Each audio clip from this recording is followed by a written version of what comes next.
Iniciando.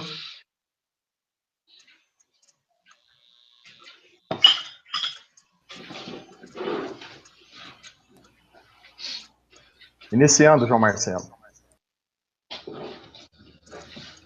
Boa noite a todos da bancada, especial grande pesquisador Carlos Machado, Débora do canal Cripta dos Mistérios, Wesley Andrade do blog ETs, etc.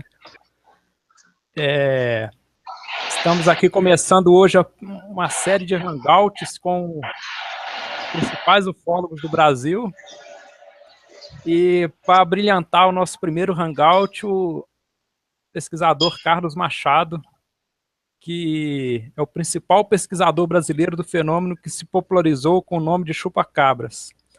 Machado, juntamente com o Centro de Investigações e Pesquisas Exobiológicas, CIPEX, seu grupo de pesquisas, realizaram uma pesquisa minuciosa, usando tanto quanto possível da metodologia científica. Constatou, entre outras coisas, a relação entre o fenômeno OVNI e os ataques sofridos pelos animais. Essa pesquisa resultou no livro Olhos de Dragão, onde Machado expõe em detalhes tudo o que descobriu sobre esse intrigante fenômeno, até hoje sem explicação.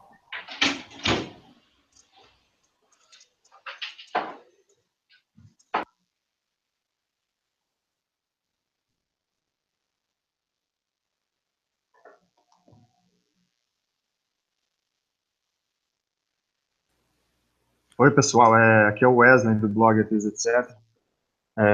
Carlos, primeiramente, queria agradecer aí você ter aceito o nosso convite e falar que é uma satisfação ter um pesquisador do seu gabarito aí no nosso hangout do ETs, etc. Para a gente iniciar os trabalhos, né, queria que você fizesse aí, primeiramente, até para os mais jovens, né, entrar no contexto do que foi o fenômeno do chupa-cabras, você fizesse aí para a gente uma introdução, nos contando onde que tudo começou, né, quando começou e por onde se alastrou esse fenômeno aí do chupa-cabras. Aqui participando do programa de vocês, eu entrei nessa brincadeira aí em 1997. Na verdade, em 96 ele já tinha surgido lá na ilha de Porto Rico, próximo dos Estados Unidos, né, na América Central. E nesse período, em 96, eu lembro que foi quando surgiu a palavra chupa-cabras, né? Foi quando cunharam essa palavra para essa criatura, porque lá em Porto Rico, a maioria das vítimas eram cabras. E o povo chamava o chupa-cabra. E com o tempo, eu, inclusive lendo artigos sobre isso na revista UFO, na época, eu lembro que eu achava difícil ter alguma relação com OVNIs, com ufologia, pelo menos do que a gente tinha estudado até então.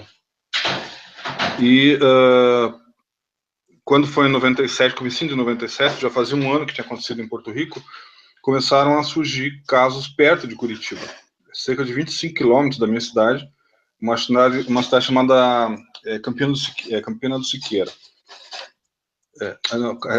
Siqueira não, Campina Grande do Sul, perdão. Campina do Siqueira é um bairro daqui. Campina Grande do Sul, 4 Barras, eram várias cidades que ficam cerca de 25 quilômetros da capital aqui de Curitiba. Aí, como eu tinha feito biologia antes de ser pedagogo, que eu estudava de humanas, eu sei reconhecer uma mordedura, alguma coisa assim, eu resolvi dar uma olhada para checar, ver se realmente eram animais selvagens como estavam sendo acusados pela imprensa, né? A imprensa, não pela imprensa, mas pelos peritos do governo que na época estavam dando alguma notícia sobre isso para a imprensa. E eles acusavam suarana, cães selvagens. Então eu pensei, vou dar uma olhada para ver se realmente pode se tratar de algum desses animais. E fui pensando que realmente poderia, para ser bem sincero. E chegando na primeira chácara, onde estavam ocorrendo a maioria dos ataques, já tinham várias ovelhas tinham sido atacadas. E nesse caso eram ovelhas e não cabras, né? Até eu brinco, aqui no Brasil a gente pode chamar ele de chupa-ovelhas, né? E não chupa-cabras. por questão da maioria das vítimas aqui no Brasil serem ovelhas. E quando eu cheguei nessa chácara, eles não quiseram deixar nem eu entrar, nem a imprensa, na verdade, que estava lá já naquela altura do campeonato. Tinha várias emissoras na frente da chácara, e todos querendo saber mais sobre o que estava acontecendo. E nessa altura do campeonato, ele já não estava mais deixando o pessoal entrar, já tinha saído no Jornal do Almoço, e tinha repercutido bastante. Aí eu pensei, as outras chácaras vizinhas, talvez tenha acontecido alguma coisa parecida, né? Talvez não seja só aqui nesse lugar. E resolvi circular pela região e perguntar para os moradores locais se não existiam casos similares a esses, de animais mortos lá. E, para meu espanto, até existiam vários casos. E eu encontrei vários moradores que estavam tendo problemas, já tinham perdido algumas crias, e estavam abismados e também não sabiam o que estava acontecendo. Eles já tiveram, no passado, ataques de sussuarana e de animais silvestres, e eles percebiam que não tinha nada a ver, na opinião deles, né? Não tinha nada a ver com o que estava sendo acusado, que eram as sussuaranas ou cães selvagens, um cerdoço e um touço, né? Como é conhecido também. E aí eu pedi para dar uma olhada em alguns animais que tinham sido mortos há pouco tempo, e consegui localizar uma ovelha num rio ainda, na beira de um rio, que tinha morrido dessa forma. E chegando lá, eu encontrei marcas no pescoço dela, perfurações ímpares, né? Nesse caso, se não me falha a memória, eram três perfurações, e não tinha sangue. Até então, as pessoas podem dizer, não, mas quando o animal morre, o sangue costuma se depositar na parte do fundo do animal. É verdade, então seria necessário fazer uma necrópsia. Quando eu vi que os casos não paravam, porque à medida que o tempo foi passando, a gente percebia que tinham vários casos surgindo, e não só naquela região, começaram a pipocar em outras cidades também, outros estados, inclusive, eu resolvi ir atrás de um veterinário para me ajudar. Na verdade, eu acabei tendo auxílio de 3 veterinários, porque eu não tinha como pagar, e eles eram amigos, eram conhecidos, né, recém-formados, eram amigos de amigos, e eu fui atrás desses profissionais para me auxiliar nessa parte de necrópsia, para a gente poder necropsiar os animais para realmente ter certeza se tinha ou não sangue. E tentar encontrar outras evidências, né. Aí, realmente, no começo, eles me ajudaram bastante, fizeram, inclusive, nós fizemos, acho que umas 3 necrópsias, eu cheguei a gravar em VHS na época, que era o que a gente tinha de vídeo, né, em 97, e nessas filmagens você vê perfeitamente o animal está limpo por dentro, né? E os veterinários eles se assustavam, até um deles comentou assim, ele está tão limpinho que dá para dar uma aula de anatomia, de tão sem sangue que estava, né? E a gente não encontrou sangue em lugar nenhum. Um dos gansos que foi necropsiado, a gente encontrou um coágulozinho pequenininho de sangue dentro do coração, mas o restante do corpo não tinha nada, estava seco, limpo mesmo. E às vezes estavam lá os órgãos também, não estava faltando nenhum órgão, pelo menos nesses que a gente fez a necrópsia. E as coisas foram piorando mais, porque à medida que ia aumentando o número de ataques, e eram muitos, chegava a 66 ovelhas numa chácara, 88 ovelhas numa outra, numa noite você perdia esse número de animais. Se você for analisar um ataque de uma sussuarana, por exemplo, como que a sussuarana ataca? Ela costuma atacar a anca do animal, a parte de trás da vítima que ela quer comer, se alimentar, e isso ela faz no campo, não dentro do aprisco. Ela não vai entrar dentro do aprisco onde tem cães cuidando, tá perto do proprietário, tem luzes, casas, né? Ela procura atacar mais na hora que o bicho está solto no gramado. E não era o que acontecia. Mas quando a sussuarana ataca, voltando para as pessoas poderem entender, ela ataca a anca do animal, dá uma patada na parte de trás, derruba o bicho, e ela morde e arranca pedaços. Depois ela arrasta o corpo desse bicho para perto do mato, que é onde ela se sente mais segura, que ela está em casa, e junto com os filhotes ela divide essa carne e come alguns pedaços.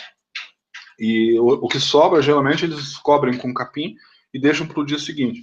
Mas não era o que a gente encontrava. Dentro do aprisco, esses animais estavam mortos, amontoados em alguns casos, sem sangue nenhum, e não tinha nenhuma mordidura. O que eles tinham eram as perfurações, como eu tinha descrito antes. Às vezes uma perfuração, às vezes 2 e às vezes 3.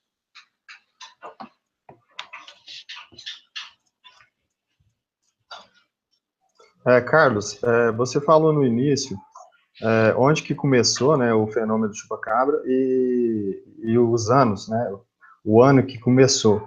E seu microfone estava mutado. Aí eu tirei do mute. Então eu queria que você repetisse essa parte para a gente.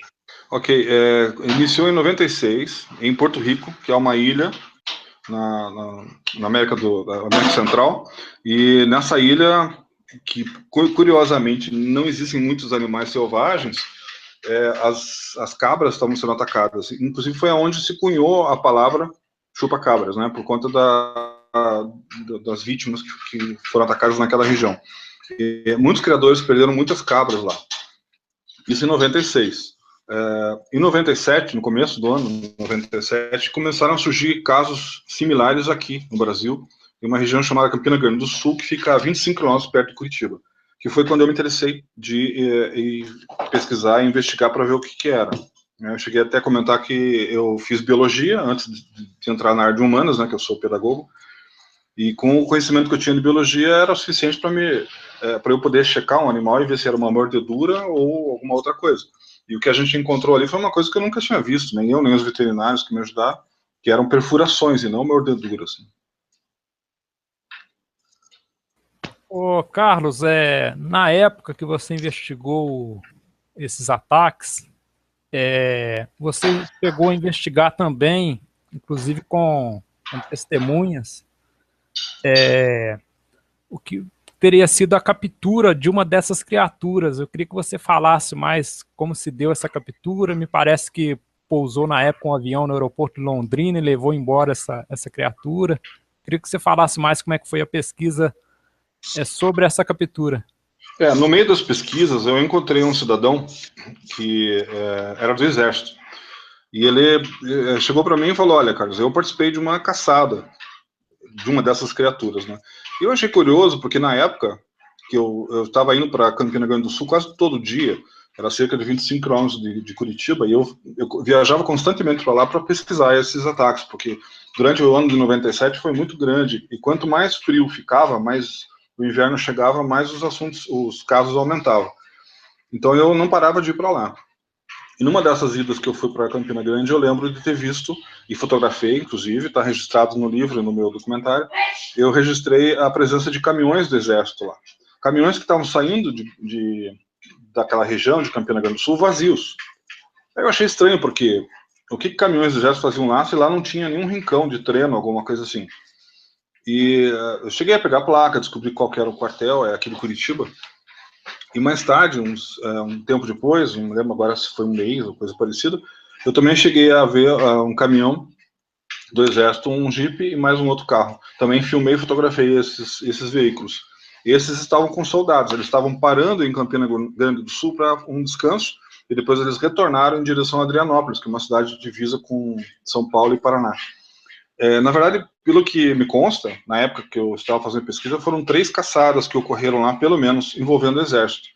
Essa que o primeiro agente me procurou e ele pediu para não ser identificado na época, ele me descreveu toda a caçada, dizendo que eles tinham feito, numa das chácaras lá daquela região, eles tinham feito uma armadilha, mas uma armadilha daquelas suspensas, com armadilhas como é que eu vou explicar? É uma jaula pendurada por uma corda, e no chão tinha algumas armadilhas daquelas de pegar urso, né, que segura no pé, que são proibidos, né, eu acho que inclusive aqui no Brasil.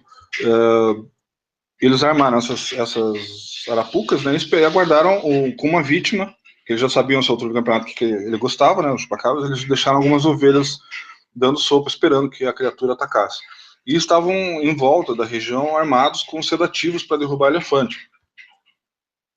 Esse bicho chegou a pegar uma dessas vítimas, né, e no momento que ele estava atacando, eles abaixaram Primeiro ele caiu numa dessas armadilhas de urso, depois eles abaixaram a jaula em cima dele e jogaram soníferos, né, que teriam derrubado ele. Com o bicho desmaiado, segundo esse cidadão do Exército, um dos cientistas que estavam juntos no grupo foi até lá, pegou a mão da criatura desmaiada e chegou a cortar um palmito com a garra dele. Chegou a cortar em 3 pedaços, né, de tão afiado que era. E depois eles coletaram ele para um caminhão, e teriam levado para Londrina, né, para algum avião americano, alguma coisa assim. Foi a informação que eu consegui obter na época.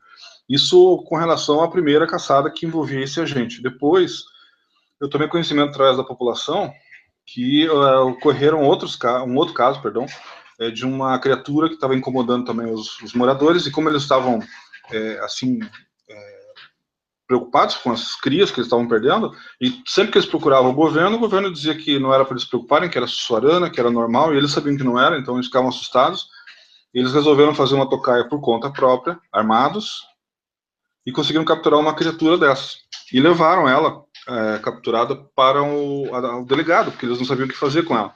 Levaram para a delegacia, e falaram para o delegado, esse problema é seu. Aí o delegado contatou o exército, que também foi lá e capturou a criatura, tirou a criatura da cadeia e levaram no caminhão. Esse eu não sei para onde. O que eu sei que aconteceu é que o delegado, por conta dele ter deixado a população local ter visto a criatura, que foi assim que eu fiquei sabendo, né? Eles chegaram a fazer uma fila lá de fora, possivelmente alguém fotografou, eu imagino. Na época nós não tínhamos câmera digital com facilidade, né, 97. Mas, mesmo que fosse câmera de filme, né, alguém deve ter tirado uma foto, eu imagino. Eu não consegui localizar nenhuma foto desse caso, mas se tinha uma fila de pessoas curiosas que foram lá olhar, que o delegado deixou ver, alguém deve ter tirado uma foto, imagino, né? E por conta dessa autorização que o delegado deu para as pessoas poderem ver a criatura dentro da cadeia, ele acabou perdendo a função dele de delegado. Eles rebaixaram ele para... eu esqueci agora o termo, aquele pessoal que entrega intimação. Eu sei que ele virou um entregador de intimação, porque ele não era advogado formado, ele era delegado indicado, cargo indicado. Oficial de justiça, seria? Isso, oficial de justiça, obrigado, isso mesmo. E o terceiro caso envolve a terceira caçada, no caso, envolve o exército também, que foi aquele dia que eu vi o caminhão com o carro, com os 2 carros vindo de Adrianópolis para Campina Grande do Sul, onde eles teriam também capturado uma criatura perto de Adrianópolis, que curiosamente também teve ataques. Inclusive eu cheguei aí lá e investiguei alguns animais que foram atacados, conheci um veterinário lá também. Na verdade, o veterinário que estava lá, em Adrianópolis, era um dos veterinários que estava me ajudando em Curitiba. Que, como eu falei no início, eu tinha 3 veterinários me ajudando. O primeiro era uma mulher e os outros 2 eram homens. O terceiro, ele foi indicado pela primeira, porque eu estava com dificuldade para eles me ajudarem, por conta, como eu não podia pagar, eles tinham que fazer outras coisas, tinham que trabalhar, enfim. Então, eu não tinha condições de pagar. Então, nós tivemos que revezar entre 3 veterinários para eles darem conta de viajar comigo para fazer o acompanhamento desses casos. E o terceiro veterinário é interessante que ele era recém-formado, era um rapaz novo, tinha acabado de sair da universidade, da Universidade Federal, ele tinha se formado em medicina veterinária, e então estava tudo fresquinho na cabeça dele. E foi interessante que ele não me conhecia, né, dos 3. E aí eu me apresentei para ele, nós marcamos um encontro, eu fui conversar com ele e falei para ele o que eu gostaria que ele fizesse, expliquei para ele o que era. Ele não era do meio, ele não conhecia nada, ele não sabia nada de ufologia, nem de chupacabra, nada disso. E comentei com ele que o que ele ia ver eram coisas estranhas e tal, enfim, dei uma geral assim para ele ter uma ideia do que ele ia enfrentar. Eu imagino que ele deve ter pensado, esse cara é maluco, e eu vou tentar provar que ele é doido e vou prometer que vou ajudar para mostrar para ele que o que ele está querendo encontrar não tem nada a ver. Imagino que ele tenha pensado isso.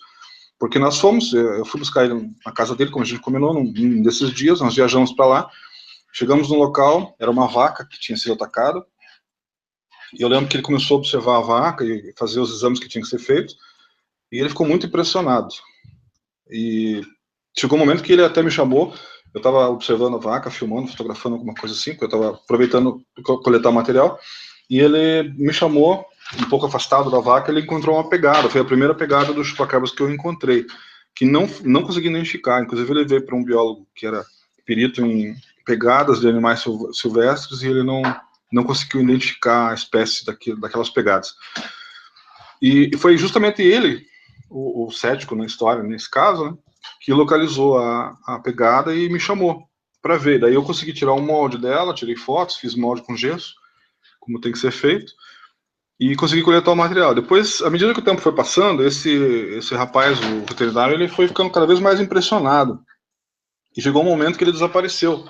Ele sumiu da cidade, eu perdi contato com ele. Os outros dois primeiros que continuaram me ajudando. Ele acabou se retirando dos casos.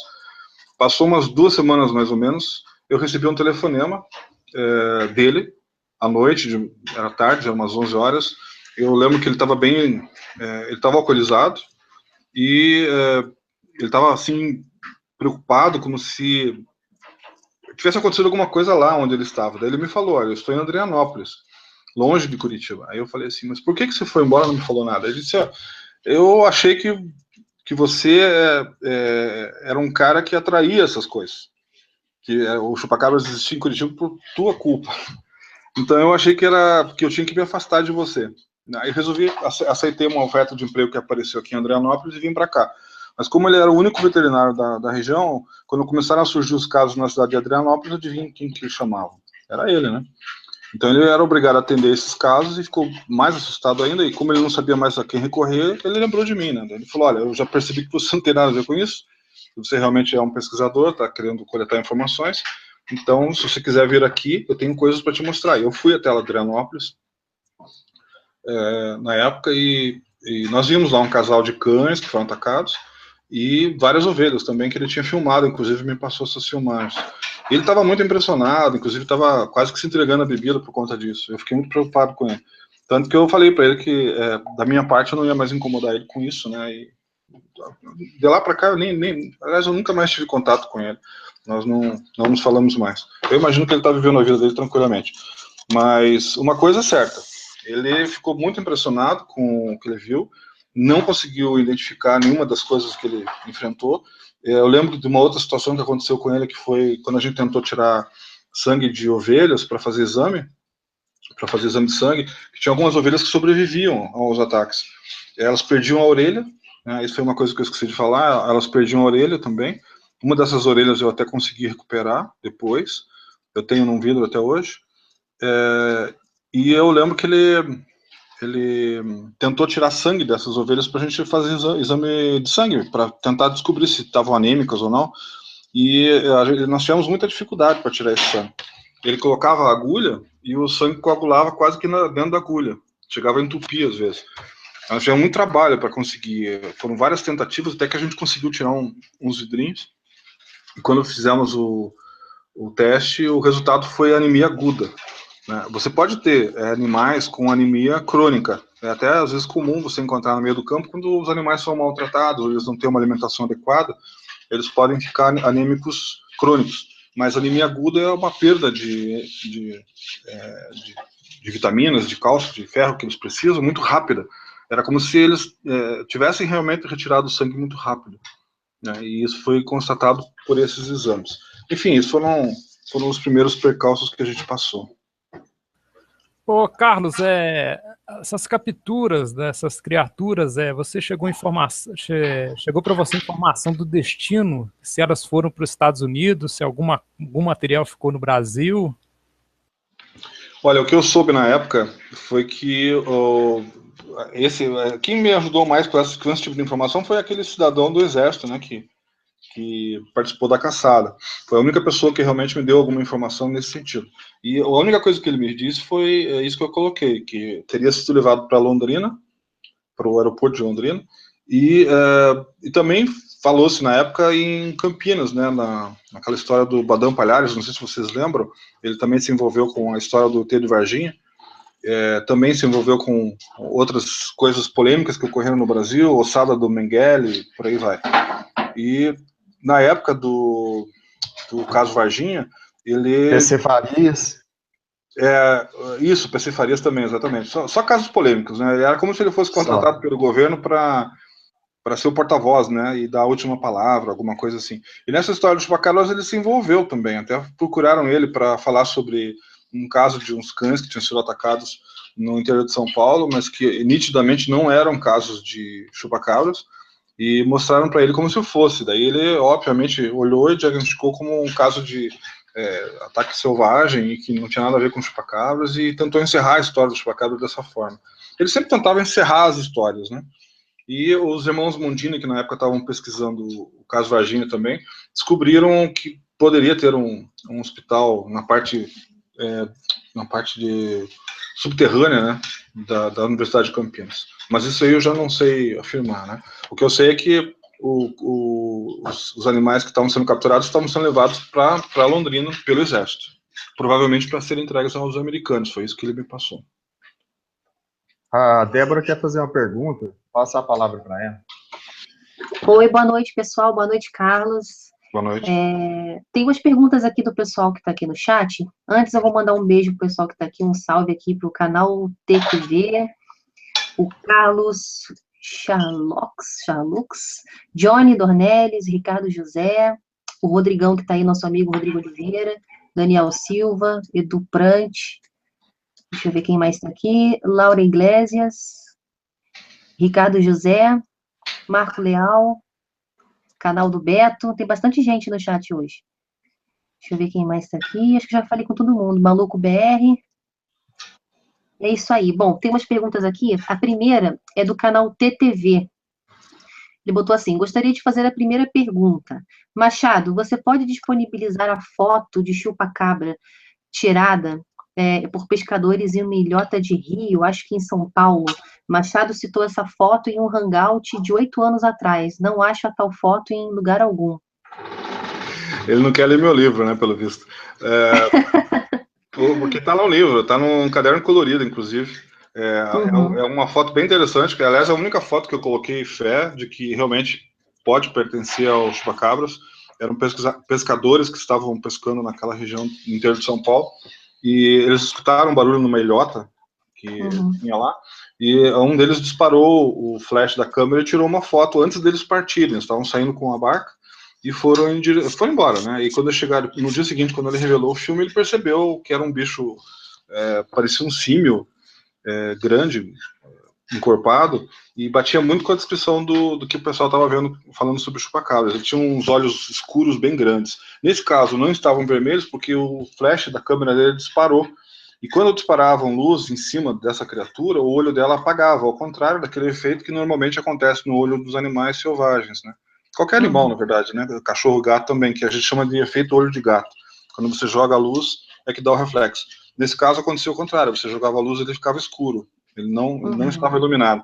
Como se fosse uma bioluminescência, uma coisa da natureza. Sim. Mas é a foto... a gente pode, se vocês quiserem, eu mando para vocês depois. Eu tenho ela em arquivo aqui, para vocês poderem divulgar para eles, não tem problema.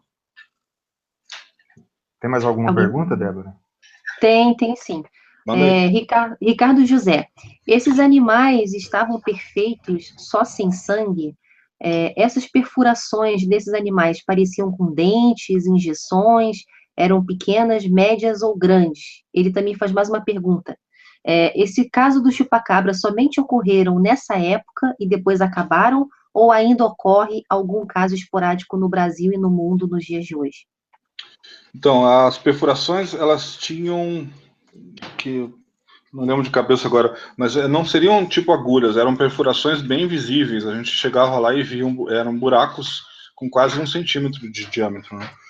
Eram buraquinhos bem redondos. Isso era evidente. Isso na maioria dos animais. Agora, nas aves, até foi bom ele ter falado, mais ou menos da espessura de uma caneta, até. Estava lembrando agora. Nas aves, elas tinham, além dessas perfurações nas costas, na parte da frente elas tinham um tampão de cerca de 10 centímetros. Isso nas aves, tanto em galinhas quanto em gansos e patos que foram atacados. A gente encontrava também esse buraco na parte da frente, coisa que a gente não via nos outros animais. Os outros animais apresentavam só, ou eram cortes pelo corpo, né, dependendo da vítima, ou então eram perfurações próximos da jugular, no pescoço, perfurações pequenas que lembravam feridas pequenas. E eram as únicas coisas, né, que apareciam. Tirando isso, o animal estava perfeito. A falta de sangue, né, que eu falei. E o interessante é que quando a gente via abutres, urubus na região, eles não estavam circulando, como normalmente, quando o bicho morre, a gente vê aqueles urubus fazendo aquele círculo no céu, né? E nesses casos não tinha. Levava cerca de 2 semanas para o animal começar a cheirar e chamar a atenção dos abutres, né? Até então não acontecia isso. Entendi. Assim, daí tem a falta das orelhas também, né? Que eu comentei nas ovelhas. Nas ovelhas, As e ovelhas... hoje em dia... desculpa te cortar.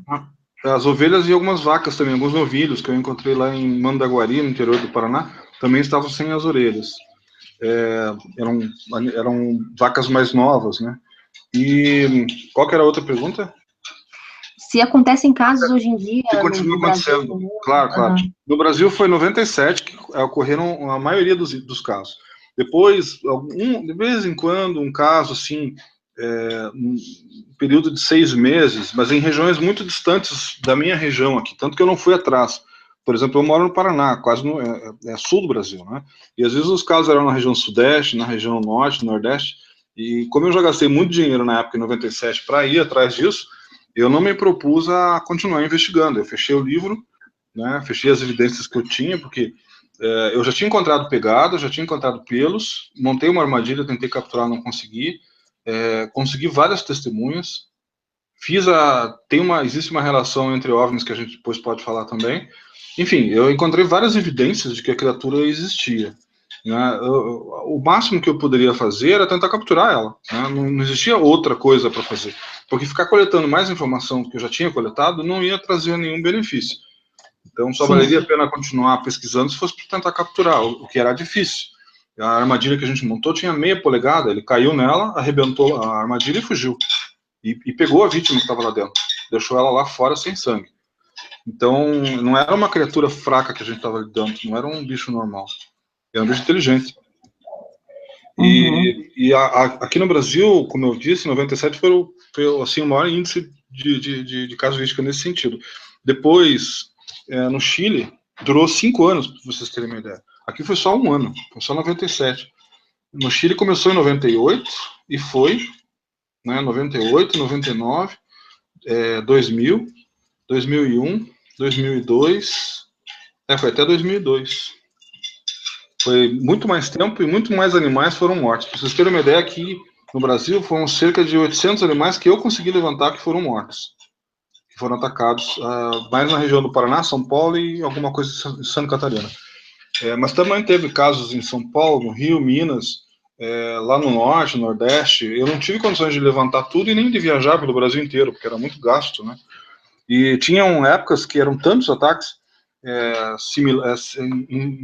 em regiões diferentes que eu tinha que optar para onde eu ia. Se eu ia para Maringá, se eu ficava aqui em Curitiba, ou ia para Campina Grande do Sul, porque ocorria casos nas 3 cidades ao mesmo tempo. Então isso também demonstrava que não era um bicho só. O Marzo quer fazer uma pergunta aí para o Carlos. Abre o microfone aí para ele. Olá, boa noite Wesley, boa noite Carlos, Débora, João. Muito obrigado aí por estar aqui com vocês aí no etc. Carlos, eu sou aqui de Curitiba e teve um caso, um ano também, do chupacabra apareceu em Campo Largo, atacando aves. Eu não sei se você ficou sabendo disso. Mas foi em 97? Acho que foi quase o mesmo período, sim. Uhum. Eu não me lembro de cabeça, porque eu tenho muito jornal da época, né? E o que eu registrei dos casos que eu fui atrás, eu coloquei todos no livro. Né? A gente já está falando de 20 anos atrás, né? Eu não vou lembrar de cada cidadezinha que eu tive. Eu viajei muito, fui em muitos lugares. Eu fui a Maringá, Londrina, Mandaguari. Aqui na região eu fui em Campina Grande do Sul, Cidade Industrial, 4 Barras, Colombo, Campo Grande, você falou? Campo Largo, né?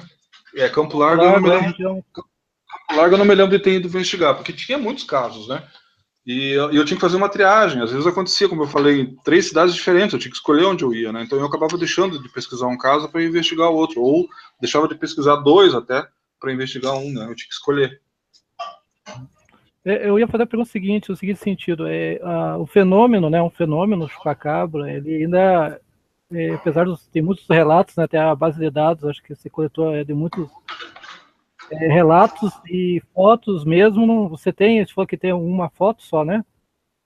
Uma foto que eu boto fé, né? Existe uma outra fotografia que está junto no livro, que é de uma criatura que foi encontrada morta no interior de São Paulo, que também eu acho interessante, mas eu não sei o que é aquilo. É um animal, um animal estranho, que não bate com nenhum animal conhecido.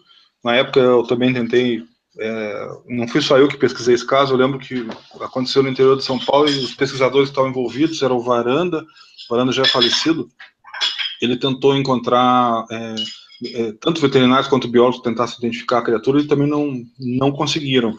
E é um bicho que aparece, você vê o corpo dele inteiro na foto, e a cabeça tá só o esqueleto, só tá o osso, como se ele tivesse sido atacado também.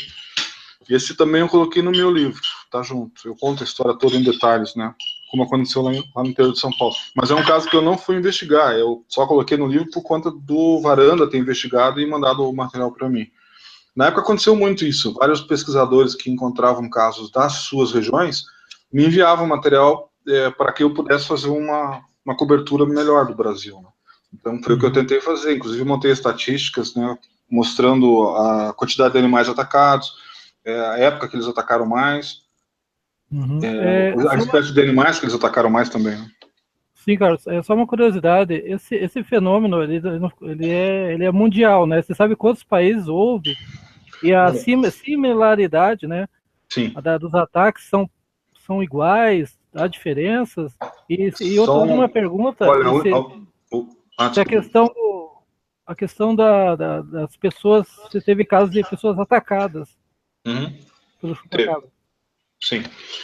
Com relação aos países, fora o Brasil, nós tivemos, como eu falei no começo, né, Porto Rico foi o primeiro, depois a gente teve Chile, nós tivemos Argentina, Espanha, eu vou falar os que eu me lembro agora, tá? Teve alguns casos nos Estados Unidos, que pesquisados lá por alguns pesquisadores da região, que inclusive investigam casos de mutilações de animais. De cabeça agora, eu acho que são esses. Inclusive, tanto nos Estados Unidos quanto na Espanha e em Porto Rico, também foram publicados livros de pesquisadores que investigaram esses casos lá. Em Porto Rico foi o... Ai, meu Deus, eu não vou lembrar mais. Jorge Martin, isso mesmo. Jorge Martin que pesquisou naquela região de Porto Rico. Pode-se dizer que foi o principal investigador que fez levantamentos lá e chegou a publicar um livro sobre o caso. Depois, na Espanha também, a gente tem um outro investigador, que inclusive foi ele que cunhou a palavra intruso esporádico agressivo, que a gente preferia usar para essa criatura, o IEA, né? É meio chatinho de falar, né? Mas é intruso esporádico agressivo. E nos Estados Unidos também apareceu um investigador que também pesquisou os casos e também fez um livro. Então, até os livros que saíram na época eram esses. E eu conheci também uma pesquisadora do Chile, que estava investigando os casos de lá, fazendo um levantamento. Ela não tinha condições de se deslocar muito pelo Chile, porque o Chile é um país comprido, né? Ele é diferente do Brasil, e é mais complicado você se deslocar lá por dentro, né? Eles não chamam de estado, eles chamam de região. Então, a região 1, região 2, região 3, e ela tinha dificuldade de sair da região dela para as outras, então ela ficava mais restrita dela. Mas ela fez um levantamento bem grande de lá, porque foi lá por 5 anos, né? Durou muito mais. E ela não chegou a escrever um livro como a gente queria que ela escrevesse, nós tentamos incentivar ela. Na época eu participei de um grupo de pesquisadores do chupacabras, a nível mundial, eu representava o Brasil junto com esses pesquisadores estrangeiros, né? A gente trocava informações até para saber se essa criatura estava indo para outras regiões e para também tentar ver essas similaridades nos ataques, né? Então era a maneira, inclusive, que a gente usava para identificar se eram chupacabras ou não, que eram essas perfurações ímpares, de tamanho de uma caneta, né? Se tinha falta de sangue, se tinha aquela perfuração nas aves no peito, né? Como eu tinha colocado, que era geralmente isso que a gente encontrava, e não era só no Brasil, como você perguntou, né? Nos outros países também apareciam dessa forma. O que diferenciava às vezes um caso de outro, mas isso aconteceu no Brasil também, era que às vezes um animal ou outro faltava algum órgão interno, tipo o coração, por exemplo. Só que a perfuração era na barriga, e o coração é que desaparecia. O veterinário ia fazendo a necrópsia, ia abrindo o animal, e quando chegava no coração percebia que ele não estava lá, tinha sido retirado. Mas assim, retirado, não arrancado. Tá. Carlos, eu li em algum lugar, que agora eu não me lembro onde foi, que em casos de chupa-cabra, às vezes chegava a se sugar cerca de 60 litros de sangue, ou mais, dos animais em uma noite só. Uhum. Né? Que animal conseguiria processar ou digerir essa quantidade de sangue numa noite, né? Eu acho que isso aí inviabiliza qualquer animal da nossa fauna. O que você acha? Então, para explicar isso, inclusive é interessante falar, o que dá para perceber, analisando, na época, inclusive foi uma conclusão que eu cheguei, só que eu acho que eu não coloquei no livro, porque eu tirei essa conclusão um pouco depois. Eu cheguei a colocar em algumas entrevistas que eu fiz, para que as pessoas percebessem essa hipótese nova que nós tivemos depois. Está relacionada a isso que você perguntou. Como era uma quantidade muito grande de sangue, eu ficava muito pensando sobre isso. Né? Eu digo, que raio de animal vai conseguir, mesmo que fosse um androide, um robô, como algumas pessoas querem acreditar, que era uma das hipóteses que a gente trabalhava, onde é que eles iam enfiar tanto sangue, né? E outra, 80% do sangue é plasma. Plasma é água, né? É uma coisa que não tá ali abundante, você não precisa tirar do sangue para poder obter. O que é interessante no sangue são as hemácias, é a parte onde estão as vitaminas, os ferros, os minerais, né? Que é a parte vermelha do sangue.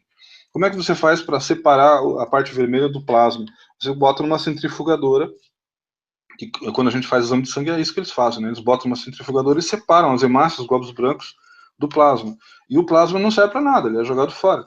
O exame que eles fazem é justamente na parte vermelha, que é a parte onde está o que interessa. A impressão que dá é que essa criatura conseguia pegar só a parte vermelha. Aí eu vou chegar lá. Nós observávamos, por exemplo, que os veterinários, quando iam fazer os exames nas vítimas, eles sempre vestiam luva cirúrgica, eu também colocava. E quando a gente colocava a luva e tocava nas ovelhas e nos animais que eram atacados, a gente percebia que mesmo dentro do aprisco, esses animais estavam grudados, como se estivessem molhados. Grudava a luva neles. Só que não era um molhado de água. Né? Um molhado de água não grudaria. Era um molhado pegajoso. Transparente, era uma coisa que não era visível. Se você observar o plasma, o sangue mesmo, né, quando a gente fura o dedo enfim, a tendência que a gente tem quando se machuca é colocar na boca, né, e você percebe que o sangue é pegajoso, né, ele gruda um pouco. E esse pegajoso estava presente lá, só que a gente não no formato de sangue, e sim no formato transparente, por isso que a gente não via. Então a impressão que dá é que o plasma estava o tempo todo lá, mas a gente só via a parte transparente, que não é visível por conta da parte vermelha que era retirada. Curiosamente, nos casos de mutilações mutilações de animais, também ocorre isso lá nos Estados Unidos. Inclusive a Linda Montalrock, que é a pesquisadora principal desses casos, ela chegou a encontrar, num dos casos recentes, eu fiquei sabendo há pouco tempo, inclusive, por isso que eu não falei disso no meu livro, ela descobriu um pedacinho de como é que eles chamam? Agora eu não estou me recordando. Mas eram hemácias coaguladas sem plasma. Elas estavam petrificadas do lado de fora, pertinho da ferida de uma dessas vacas que foram mutiladas lá nos Estados Unidos. Então eles também estavam chegando à conclusão que lá também eles estão tirando só a parte vermelha do sangue, não o plasma. O plasma que seria a maioria, seria 80% do volume, né, nesse caso. É uma coisa bem interessante, né? Interessante mesmo. Eu queria aproveitar esse gancho para fazer uma pergunta. Será que dá, Wesley? Pode. Vamos lá. É uma pergunta bem interessante aqui do canal TTV, que ele diz o seguinte: engraçado que em 96 e 97 houve um boom dos casos de OVNIs e chupacabra no Brasil. Me pergunto se o fenômeno chupacabra e os seres de Varginha não estão relacionados. Olha, como eu falei lá no começo, não sei se não ficou gravado, teve um caso lá em Varginha, quando o Birajara conversou comigo, ele me lembrou desse caso de uma criatura peluda preta que apareceu lá de olhos vermelhos, né? Mas foi a única relação que a gente, no caso, Varginha, né? Apesar de ser, não sei se coincidência, né? Porque os olhos dos ETs de Varginha também eram vermelhos, né? Eles lembravam muito os olhos dos chupacabras. Mas o chupacabras é peludo, ele lembra mais um bicho mesmo, ele tem garras, tem umas nacelas na cabeça, que eram coisas que não batiam com os ETs de Varginha, no caso. Que eram pelados, vamos dizer assim, né? Eles tinham pele, não eram peludos. E não tinham essas nacelas na parte de trás do corpo, pelo menos as testemunhas não descreveram isso. Os OVNIs apareceram nesses casos. No começo, não. Eu não encontrei nenhum OVNI no início. No primeiro mês, vamos dizer assim, no segundo mês, eu também não cheguei a fazer essa relação. Mas, com o tempo, apareceu uma família na região de Campina Grande do Sul, lá onde eu estava falando para vocês, que eles estavam afirmando que estavam vendo OVNIs toda noite. Aí eu pensei, bom, então vamos lá, né? Vamos dar uma parada no chupacabras e vamos conversar com eles. Até porque à noite eu geralmente não pesquisava muito sobre os chupacabras, era mais na parte do dia. À noite eu procurava ir para casa. E naquela noite específica a gente foi na casa dessa família, pedimos para eles recordei agora, até tinham me perguntado esses dias, o Chico-Pi. Era justamente essa a chácara deles. E eles nos autorizaram que ficássemos lá à noite para tentar filmar esse objeto. Eu estava com a câmera no tripé, autorizado por eles, e quando deu mais ou menos 8 horas da noite, antes disso tinha aparecido aviões, passou avião, eu até cheguei a filmar alguns, para fazer comparação. E quando surgiu essa luz à noite, eram 8 horas da noite mais ou menos, não era em ponto, era 8h02, 8h03, alguma coisa assim, não me recordo de cabeça, mas está no livro também, tem lá o horário que eu gravei, eu deixei o reloginho ligado, e esse objeto, essa luz, apareceu e ficou em cima de um Aras durante cerca de 5 minutos. Se afastou dali em velocidade alta, no sentido da Serra do Mar Nossa, onde costumam aparecer OVNIs também. Isso foi na primeira noite. Aí nós nos animamos, pedimos para voltar na noite seguinte, voltamos, e ficamos mais uma noite lá observando, no mesmo horário apareceu exatamente a mesma coisa. Só que dessa vez a luz ficou mais forte, mais próxima, também em cima do Aras, durou acho que mais ou menos 5 minutos também, só que ela ficou mais intensa. A intensidade dela chegou a ultrapassar a intensidade de uma luz que dá para ver na filmagem, que eu tomei cuidado de não ficar usando a zoom, como normalmente as pessoas fazem. À noite, quando você filma uma luz, não adianta você jogar zoom, que você não vai ver a janelinha. Ou você vai ver a luz mais forte, ela vai acabar desfocando o zoom da câmera. Então, o que eu queria mostrar eram pontos de referência. Então, na minha filmagem, você observa que existe um poste com uma lâmpada de 1000 watts, que estava acesa, que era um poste que ficava no Aras. Você consegue enxergar um pouco das árvores, e esse objeto que estava mais acima, aparecendo na linha do horizonte, um pouco acima. Daí, depois de 5 minutos, ele se desloca para a esquerda em direção à Serra do Mar, exatamente como ele fez na noite anterior. Aí nós fomos até, no dia seguinte, até o Aras, para interrogar o pessoal que trabalhava lá, e daí descobrimos um dos caseiros que cuidava da região, ele estava embaixo da luz na hora que ela apareceu e viu essa luz em cima da cabeça dele, a mesma luz que eu filmei. E ele falou, ela ficou aqui 5 minutos em cima da minha cabeça, e depois ela foi embora em direção à Serra do Mar. Aí eu perguntei para ele, você chegaram a ter algum problema com animais mortos aqui? Daí ele falou, sim. Naquela noite nós tivemos, que foi a noite passada, né? Nós tivemos 30 galinhas que apareceram mortas com as perfurações que o chupacabras apresentava. Nesse caso, eles não viram os chupacabras. E a gente filmou o OVNI. Aí você começa a fazer as relações, né? O que um OVNI estava fazendo nessa região, onde 30 galinhas foram atacadas da mesma forma que vinham sendo atacadas nos casos de chupacabra. Então, a gente começou a ter uma relação entre ufologia e chupacabras nesse ponto. Por conta disso, eu comecei a investigar também casos de OVNIs. Começamos a fazer perguntas, além quando a gente ia ver os animais mortos, a gente sempre perguntava para os chacreiros e donos de fazendas se eles não estariam vendo luzes à noite também. E por nosso espanto, a gente encontrou várias pessoas que estavam vendo, inclusive um domingo à noite, eles estavam saindo da missa, o pessoal católico da região, de uma igrejinha que tinha lá, e todos que saíram da igreja viram esse OVNI, porque um viu, mostrou para o outro, e acabou todo mundo que saiu da igreja, a igreja estava lotada, todos eles viram um OVNI em cima de uma das chácaras, não a mesma chácara que eu comentei antes, uma outra chácara que também teve ataques do chupacabras. Inclusive foi a chácara onde a gente colocou a armadilha que nós tentamos capturar a criatura. Pergunta, João Marcelo. Ô, Carlos, nessa época um fato ficou muito conhecido foi o seguinte, a TV, se não me falha a memória, a CNT, anunciava um debate ao vivo sobre a questão do chupacabras e, coincidentemente, estranhamente, antes do programa ser levado ao ar, houve um blackout na cidade e me parece que a CNT até denunciou a censura no principal telejornal da emissora. Eu queria que você falasse sobre isso. A CNT é uma rede nacional de televisão, né, que está aqui em Curitiba, né, mas ela é irradiada no Brasil inteiro. E nessa época o Ney Inácio, se não me falha a memória, era o repórter âncora deles, e ele estava fazendo as matérias sobre o chupacabras. E por conta do... O Ney Inácio é um cara muito esperto, ele é muito safo, assim, na parte de jornalismo, e ele percebeu que estavam tentando esconder o sol com a peneira, né, com essa história de Suarana e cães selvagens. Então ele começou a ir mais a fundo, como eu também, né, só que ele como jornalista, eu como pesquisador, eu até na época não dei muita entrevista sobre isso, só depois que o livro saiu que eu comecei a falar com a imprensa. Mas o Ney Inácio era meu conhecido, porque eu trabalhei na CNT também, 5 anos lá, então a gente se conhecia muito bem. E até eu entrevistei ele, tanto para o meu livro, quanto para o documentário que eu fiz, justamente por conta dessa história que você está perguntando, né? Eles tinham feito uma matéria especial para discutir sobre o assunto, mostrar para a população o que estava acontecendo, e era uma matéria, se não me falha a memória, tinha uns quase 10 minutos, até na época eu gravei ela.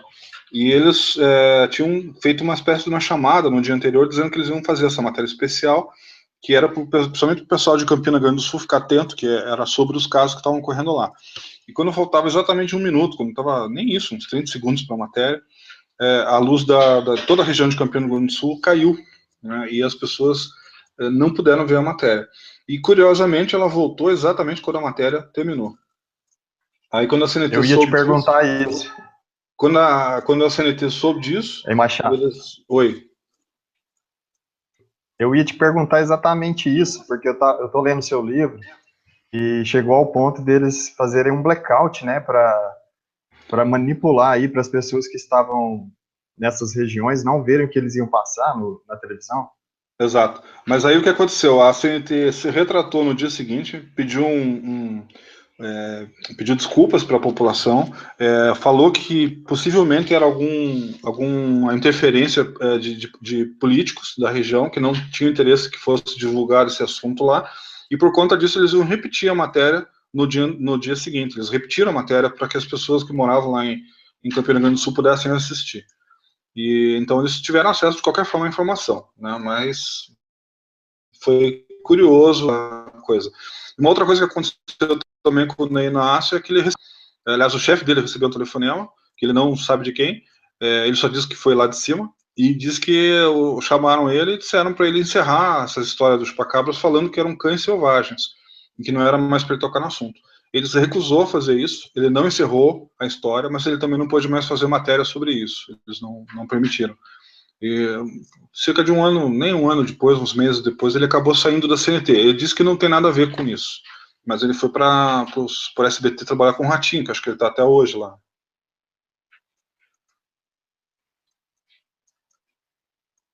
Próxima pergunta. Carlos, enquanto você estava investigando o fenômeno, o Exército estava na região que você investigava? Isso é uma primeira pergunta. E a segunda houve suspeita da ação dos chamados Homens de Preto? Não, suspeita de Homens de Preto, não. Eu não vi nenhum caso assim, não teve nenhuma história desse tipo. Como teve lá no caso Varginha, né? Não, aqui não. Quanto ao Exército, eu cheguei a narrar até as armadilhas, as caçadas que foram realizadas, né? Foi uma das respostas que eu já dei. Foram 3 caçadas e todas envolvendo o Exército aqui de Curitiba, inclusive.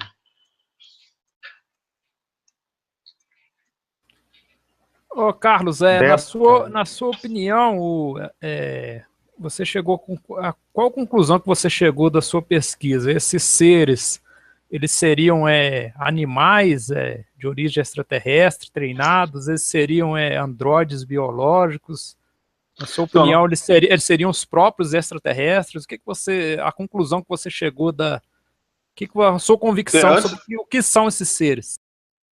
Antes de falar da conclusão, eu só queria falar dois detalhes que eu acho que são importantes. Um é com relação à maioria das vítimas. Nós observamos que a maioria eram fêmeas. Os machos, algumas vezes, eles sobreviviam. Então, nós pudemos concluir que ele possivelmente gostava de alguma coisa no sangue, contendo estrógeno também, que é o hormônio feminino. Teve um caso que eu acompanhei também lá em Adrianópolis, que eu cheguei a falar por cima, onde um casal de cães foram atacados. A fêmea tinha a marca das vítimas no pescoço. O macho não, o macho ele tinha cortes no rosto, o que dava a impressão que ele estava tentando defender a fêmea e levou uma patada dos chupacabras na hora que ele estava tentando tirar o sangue dela. Pelo menos foi isso que a gente conseguiu constatar. Com relação as hipóteses, né, porque a gente não pode afirmar o que realmente é. O que eu posso constatar, dentro das evidências que a gente conseguiu, com relação a pegadas, pelos, testemunhas e mais as análises de laboratório e dos veterinários, é de que existiu uma criatura real, não é fictícia, não é folclore, que atacou esses animais, cerca de 800 aqui na época, no Brasil, muito mais em outros países, atacou, tirou o sangue delas, e não sei o que aconteceu depois, ela desapareceu. Bicho, com certeza é. Agora, se é um bicho alienígena, como alguns querem acreditar, né, uma experiência genética, ou um tipo de robô, alguma coisa assim, são hipóteses, né, a gente não pode afirmar isso. O que eu consegui evidenciar é de que o bicho existe, a criatura existiu, né, existe, na verdade, né, e atacou naquela época aqui. Pode ter acontecido também em outros casos, sim, mas com outros nomes.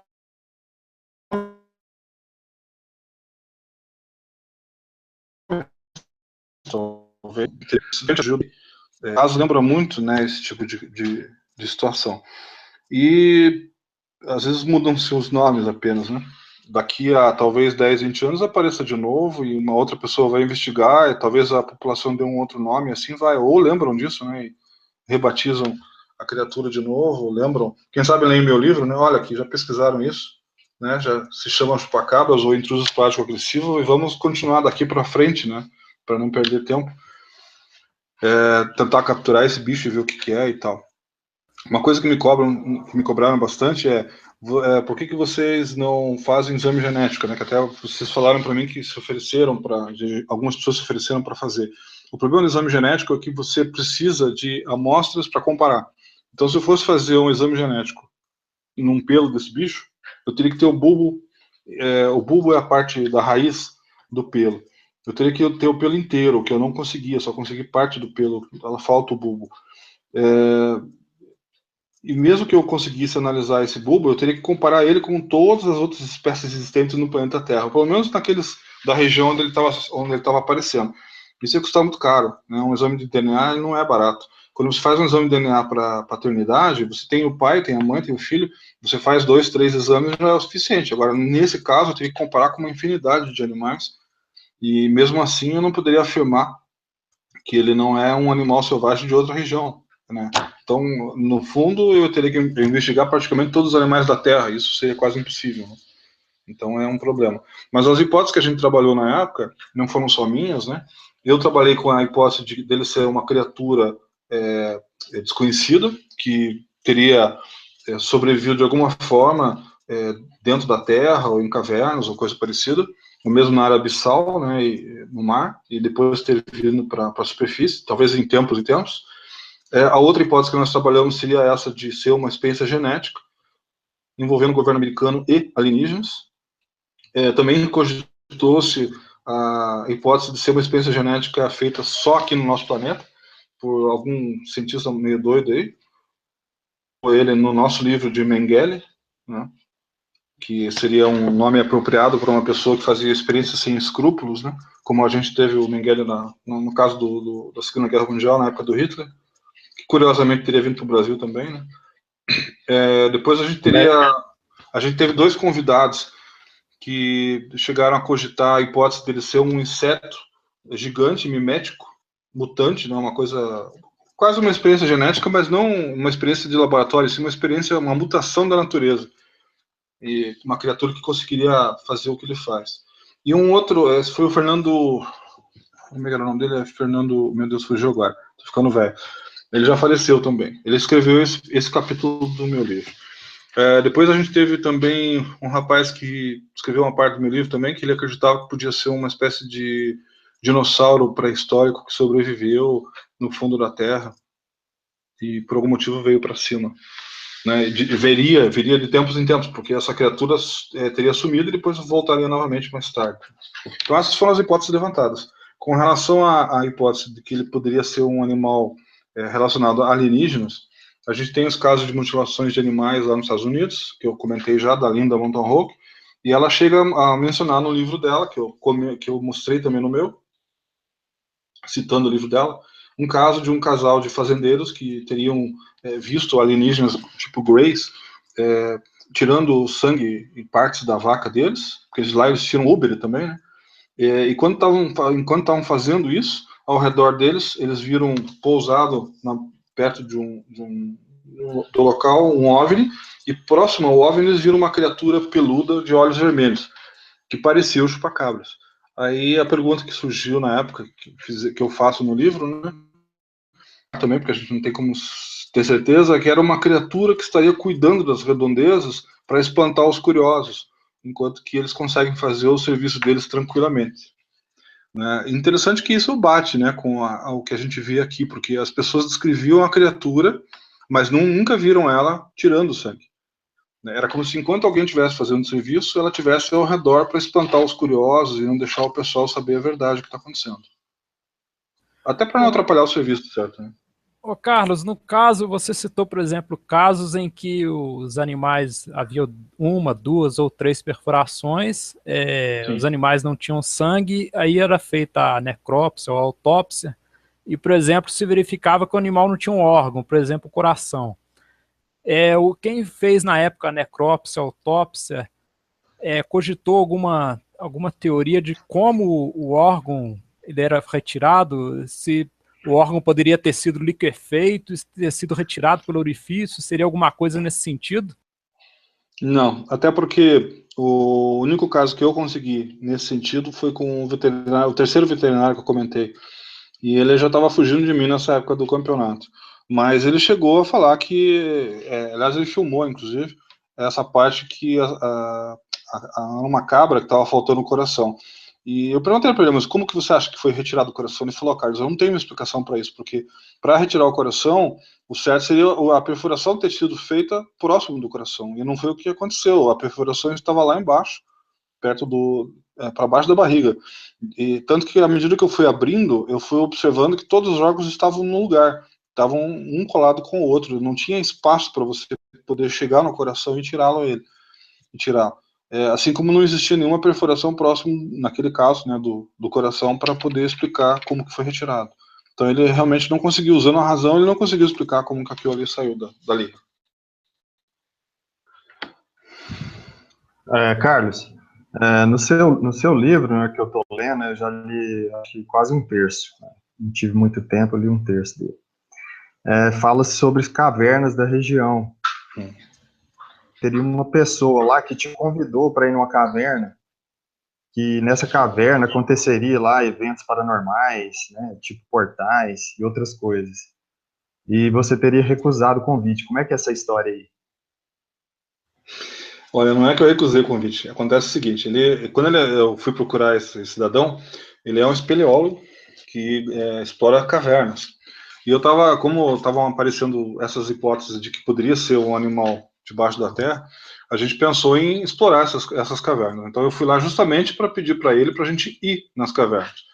Quando ele perguntou o motivo, nós falamos que nós estávamos fazendo essa pesquisa dos chupacabras.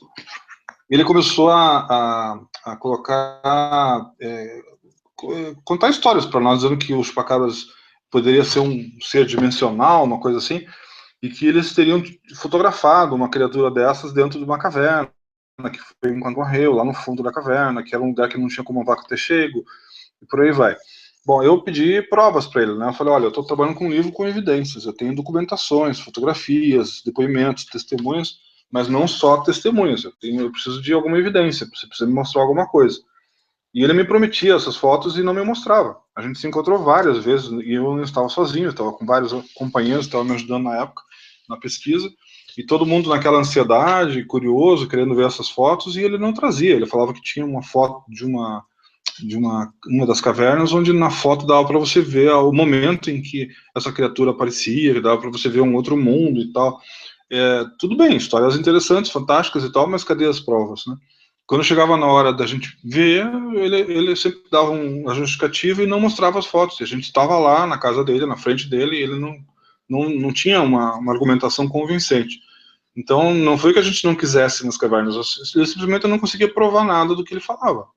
E a gente tinha mais o que fazer. Eu tinha que pesquisar casos que não paravam de acontecer naquele ano. empacando, né, o nosso caminho, estava estrovando a pesquisa, porque ele vinha com essas histórias que, a princípio, dava a impressão que tinha relação, mas depois ele não mostrava evidência, tanto que eu tomei o cuidado de abrir esse trecho do livro, falando que se o leitor quiser aceitar, também não tem problema, pode levar como ficção científica, porque ele não tem nenhuma evidência, né? É como você ler um conto de ficção, que não tem foto, não tem depoimento, é só um conto. Então, ficou difícil de comprovar alguma coisa, né? Tanto que eu abri você vai ver, depois eu volto a falar sobre a pesquisa, porque eu dividi o livro em 3 partes. A primeira parte, que foi onde você está, é a parte de pesquisa mesmo de campo que a gente fez. A segunda parte é a parte das análises de laboratório que nós fizemos e as conclusões que a gente conseguiu. E na terceira parte é a parte das hipóteses que eu tinha comentado na pergunta anterior, que são o que poderia ser essa criatura, né? De onde veio.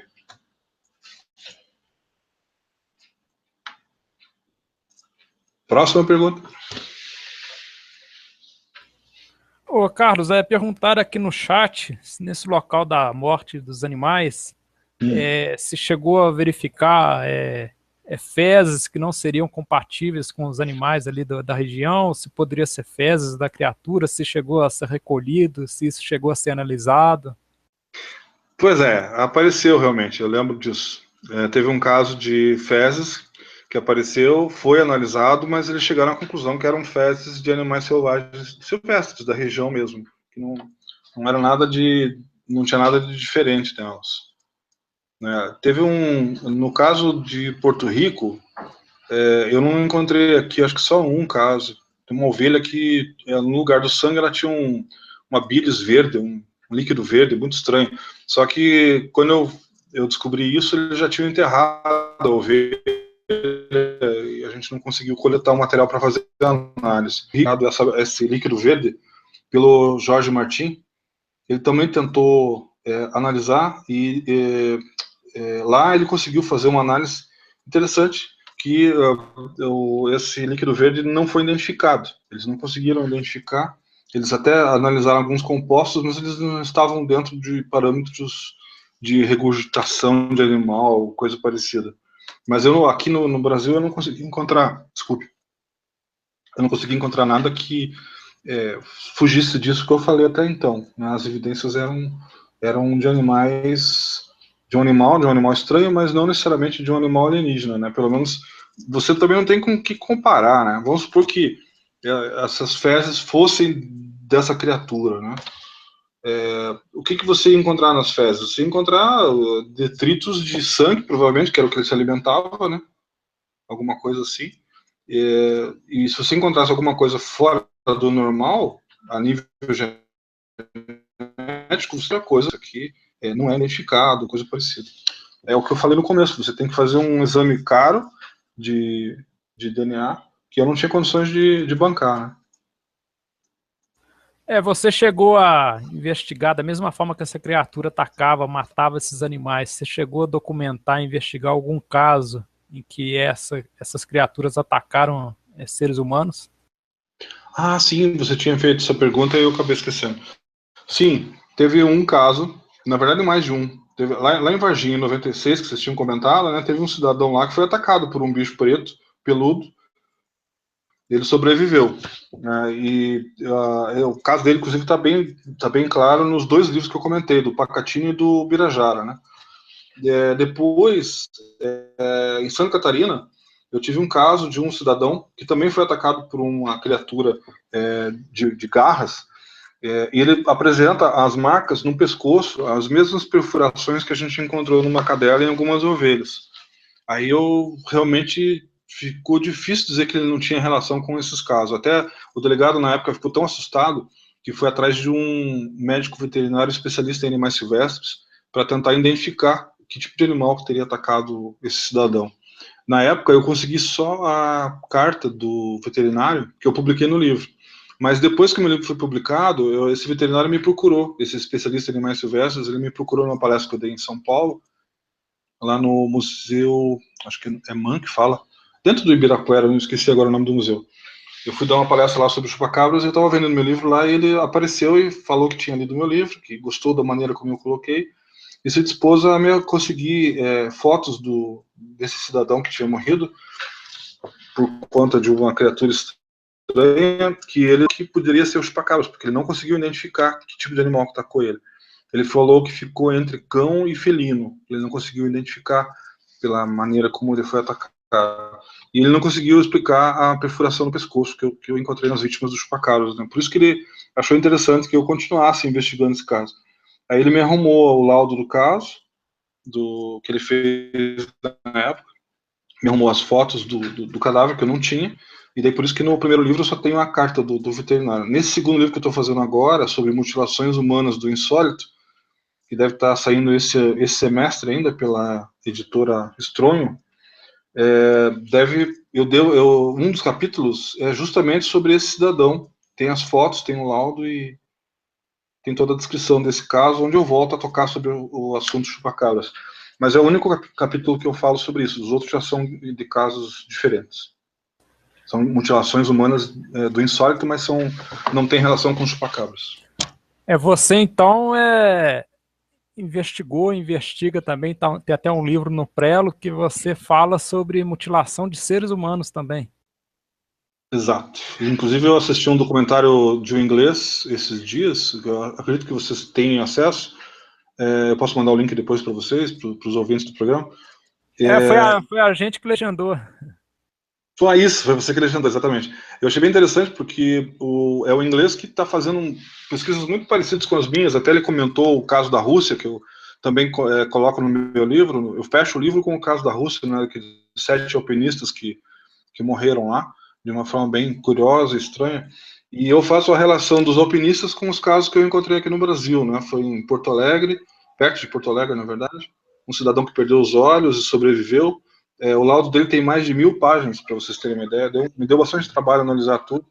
São muitos jornais que saíram, durou 3 meses de investigação e a polícia não conseguiu chegar numa conclusão. Depois tem um caso de uma mulher que perdeu o rosto no interior de São Paulo. Enfim, tem vários casos de mutilações humanas bem bizarras que vai sair por aí. E daí as pessoas vão perceber que não é só o caso Guarapiranga, o famoso caso Guarapiranga, de um cidadão que foi encontrado na represa de Billings, na verdade, lá em São Paulo, que eles chamam de caso Guarapiranga. Esse caso ficou famoso internacionalmente, mas vocês vão perceber isso na hora que o meu livro sair.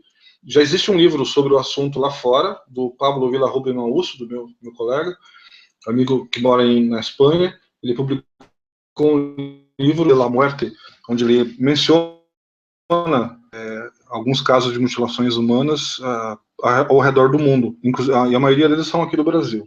Alguns são parecidos com os meus, os capítulos, né, mas os outros são diferentes. É legal que o meu livro acho que complementa o dele e vice-versa.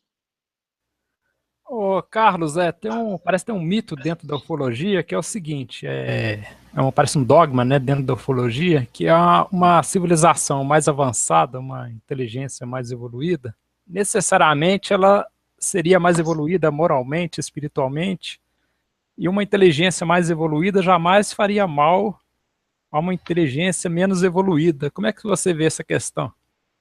Eu vejo da seguinte maneira. Primeiro, eu não acredito que exista uma raça de alienígenas apenas.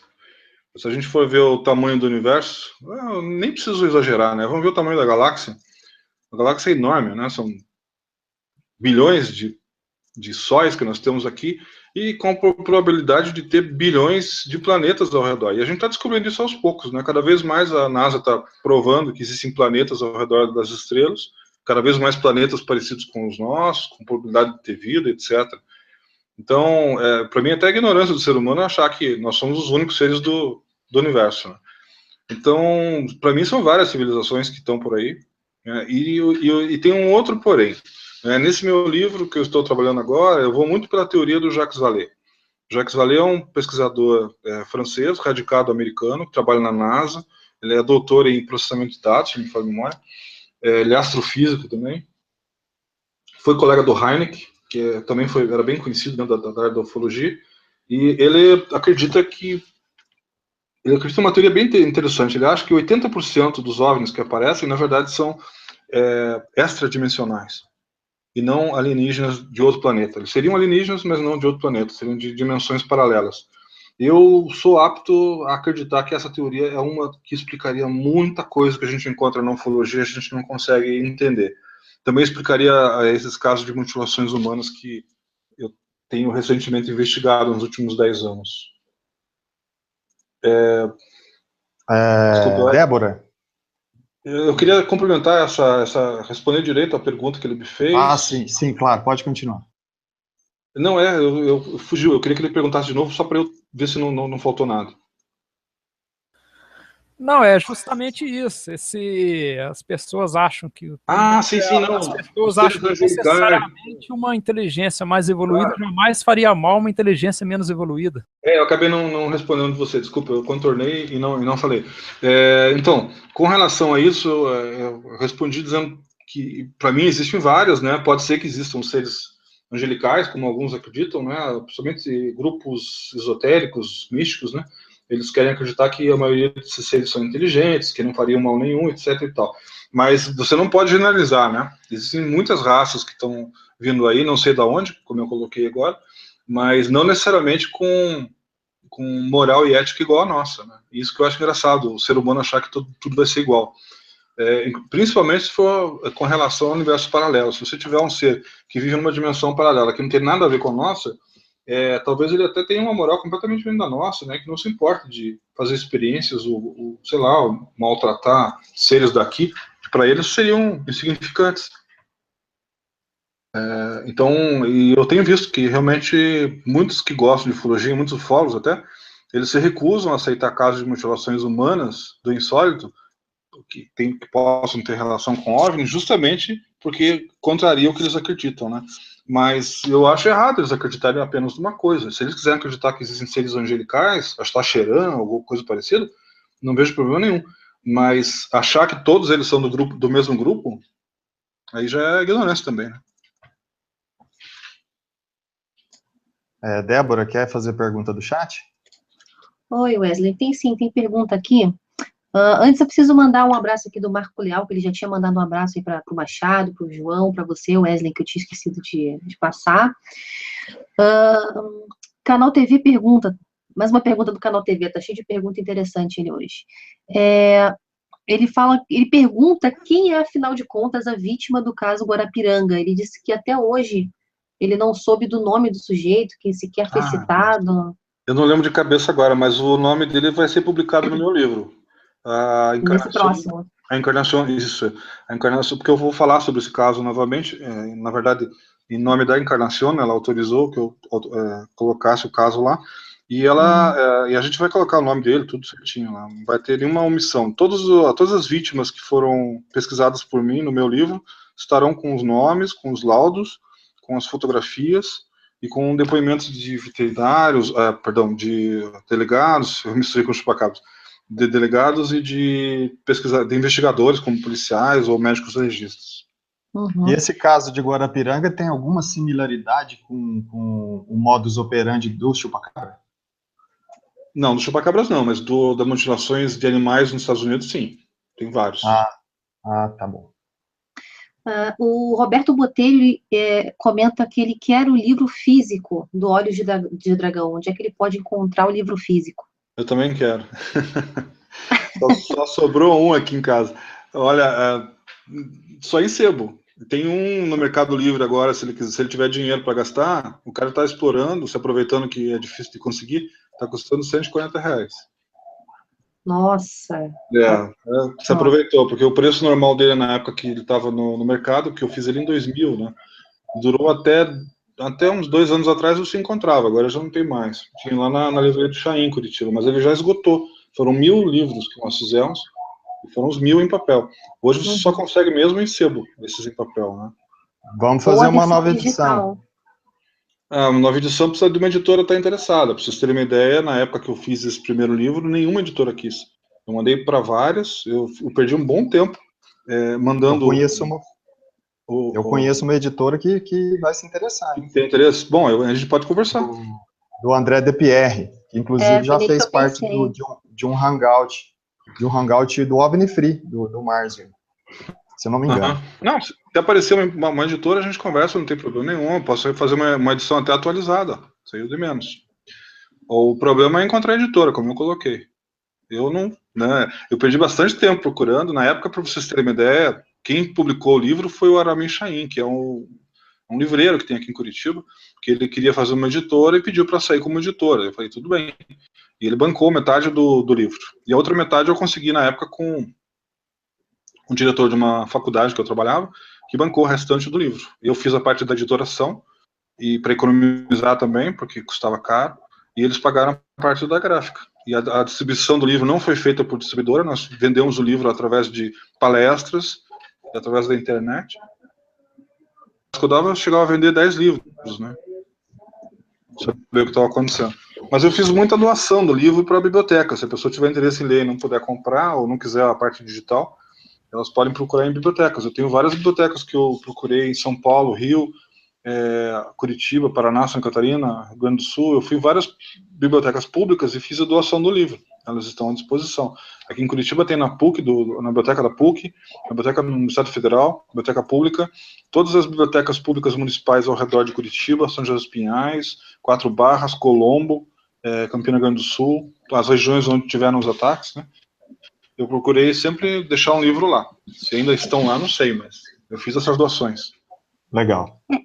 Quem quiser também a versão digital, dá para comprar no site do ETs, etc., né, Wesley? Eu coloquei um link com autorização do Joseph, lá no alto do blog ETs, etc. Tem mais, acho que uma última pergunta aqui que eu encontrei do Ricardo José, perguntando se essas mutilações humanas, se elas são ligadas somente a criaturas chupacabra ou se tem alguma outra fonte, algum outro tipo de mistério em volta. Como eu falei, eu acho que o pessoal está confundindo, desculpe se eu não fui claro, os casos de mutilações humanas do insólito, a maioria deles não tem relação nenhuma com chupacabras. Apenas um caso que eu comentei, que ocorreu em 98, se não foi mal, que aconteceu em Santa Catarina, que eu faço a relação com os chupacabras, que é um dos capítulos do livro. O livro está dividido em 9 capítulos, para vocês terem uma ideia.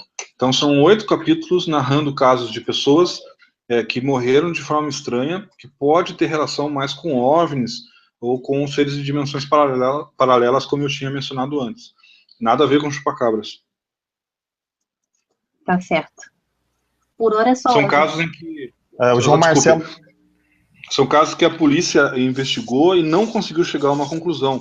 Ou seja, não é veneno, não é faca, não é tiro, não é nenhum tipo de morte feita por seres humanos, podemos colocar assim. Entendi. Sim, eu tenho uma pergunta, só antes de mandar um abraço pro Marco Leal, ele pediu para divulgar que vai haver um programa hoje, meia-noite, na Rede TV sobre ufologia. A pergunta que eu tenho a fazer é o seguinte, Carlos, nesse tempo que você investigou essa questão do chupacabras e mais recentemente a questão das mutilações humanas, você sofreu alguma intimidação, alguma pressão, alguma admoestação, alguma coisa nesse sentido? Não tive nenhum incômodo nesse sentido. As pessoas sempre me perguntam isso, principalmente quando eu dou palestras, né, falando sobre isso. O chupacabras, por exemplo, virou, se você pegar o dicionário hoje, mesmo aqui na internet, se você abrir um dicionário da internet e ver lá a palavra chupacabras, vai aparecer como um animal folclórico, um mito, né, um animal que ataca os animais, lá, mas eles botaram como um animal folclórico, então eu imagino que eles não estão muito preocupados com isso. Quando o SBT Repórter me procurou na época, eu lembro que eles fizeram uma boa coleta de imagens da gente aqui, mas o que eles fizeram na parte da edição? Eles omitiram todas as evidências, tiraram as pegadas, os pelos, depoimento dos veterinários, eles gravaram e não colocaram no ar, e me transformaram numa espécie de pesquisador de lobisomem, do folclore, né? Então, o governo acho que não está muito preocupado, não. É uma pessoa contra todos os depoimentos oficiais na época que falavam que era suarana, cão selvagem, e o povo aceitou e ficou por isso mesmo, né? Quer dizer, aceitou aparentemente, né?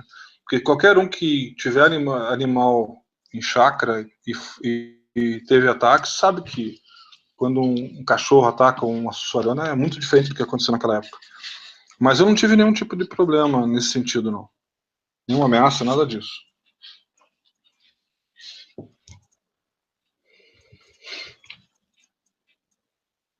Márcio, a palavra para você.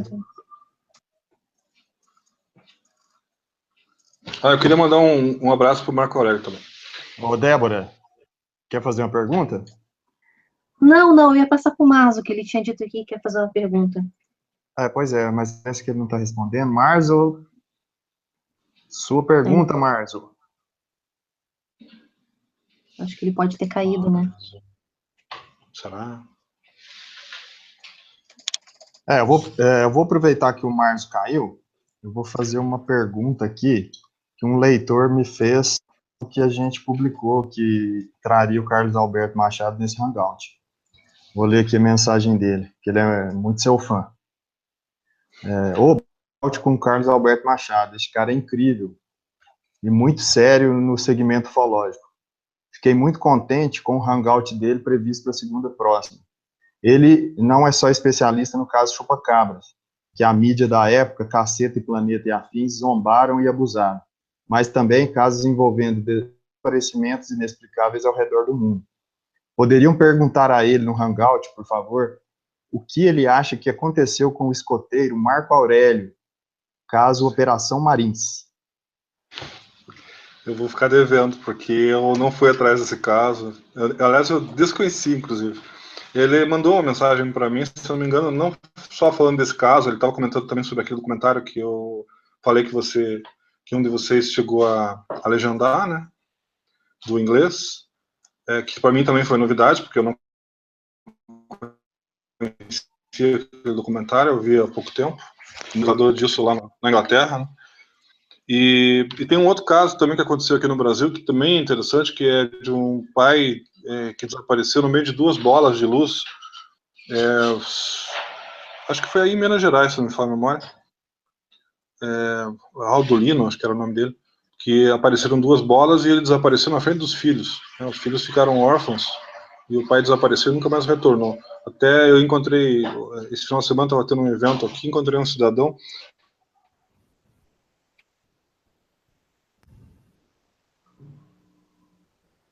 Oi, falhou aqui para mim.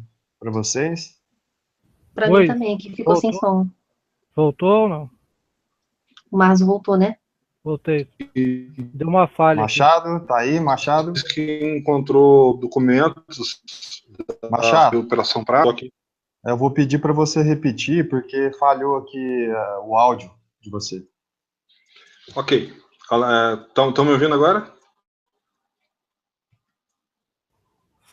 Sim, agora eu estou ouvindo. Tudo bem. Eu tinha comentado que esse caso específico do escoteiro eu desconheço. Eu não fui atrás. Eu estava me referindo a um outro caso que aconteceu aí em Minas Gerais, onde o pai de 2 crianças desapareceu na frente delas, quando 2 bolas apareceram e levaram ele. Esse é um caso, inclusive, que eu não cheguei aí atrás, eu conheço ele, mas eu não quis investigar porque, além de ser longe, para mim me deslocar até aí, investigar. O caso já aconteceu há muito tempo, apesar que eu tenho casos mais antigos até do que esse investigados para o segundo livro, mas o Pablo Villarrubia chegou a investigar muito bem esse caso e colocou no livro dele, Luzes de la Muerte, que eu comentei. Ele fez uma boa cobertura, eu achei que não precisava ficar repetindo o que ele já fez. Então eu me atentei mais a outros casos que eu sei que o Pablo não colocou no livro dele, que eu já até comentei alguns aqui. E esse caso, para mim, realmente é um caso bem curioso, estranho.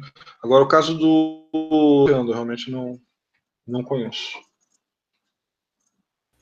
Chegamos aqui ao fim, né, Wesley, do Hangout, atingimos os 90 minutos programados.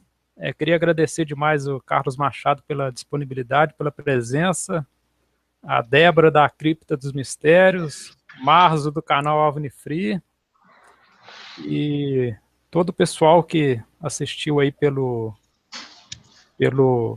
chat do YouTube. Ô Carlos, seu recado final, quem quiser entrar em contato com você, adquirir esse livro novo que você está finalizando, fica à vontade. Obrigado. Bom, primeiro eu queria agradecer o convite, né, mais uma vez, de poder participar de algum programa aqui na internet, eu acho interessantíssimo, né? Eu já fiz vários podcasts, agora esse é o primeiro ao vivo que eu faço, achei bem interessante a experiência, gostei, espero que a gente faça outros também. quem quiser entrar em contato comigo, estou no Facebook, Carlos Alberto Machado. O meu e-mail é cipexbr@yahoo.com. A gente pode depois colocar escrito para o pessoal ver.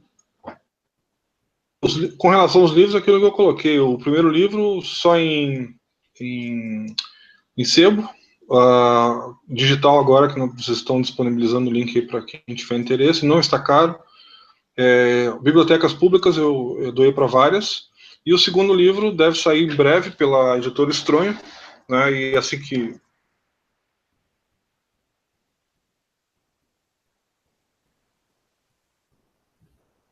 Travou novamente. Não Não estou ouvindo o Machado. Já caiu. Feito, tá fazendo lançamento, inclusive. Tentar tirar o... Voltou. É o vídeo que está carregando muito.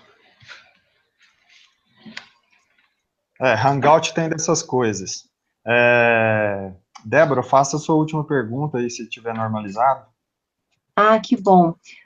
Deixa eu ver o nome da pessoa aqui, acho que é Duprante. Ele perguntou, Machado, se você já teve medo alguma vez em alguma pesquisa que você já fez, tanto de campo, enfim, sobre o caso Chupacabra ou outros, assim, se você já teve algum tipo de medo em algum caso.